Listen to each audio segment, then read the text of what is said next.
வெற்றிலை பாக்கு போட்டால் அது கிராமம், பீடா போட்டால் அது நகரம், பச்சை குத்தினால் கிராமம்,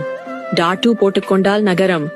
மருதாணி வைத்துக் கொண்டால் கிராமம், மெஹந்தி போட்டா நகரம், மஞ்சள் தண்ணி ஊத்தி கொண்டாடினா கிராமம், இரசாயன கெமிக்கல் பொடி தூவி ஹோலின்னா நகரம், கையில் மஞ்சப்பை வைத்திருந்தால் கிராமம், பாலித்தீன் பை வைத்திருந்தால் நகரம், கணவன் தன் மனைவியை நண்பர்களுக்கு அறிமுகம் செய்தால் கிராமம், மனைவி அவள் நண்பர்களை கணவனுக்கு அறிமுகம் செய்தால் நகரம், கிழிந்த ஆடையை துவைத்து போட்டால் கிராமம், நல்ல ஆடையை கிழித்து போட்டால் நகரம், உதவிக்கு மிதிவண்டி இருந்தால் கிராமம், உடம்பை குறைக்க மிதிவண்டி இருந்தால் நகரம், கோடு போட்ட அண்டர்வேர் பட்டாப்பட்டி கிராமம், இடுப்பு ஜட்டி தெரிய பேண்ட் நகரம், நாய் வீட்டை காவல் காத்தால் அது கிராமம், நாயை வீட்டில் வைத்து காவல் காத்தால் அது நகரம். இப்ப இன்னொன்று, சாதத்தில் தண்ணீர் ஊற்றி பழையது சாப்பிட்டா கிராமம்,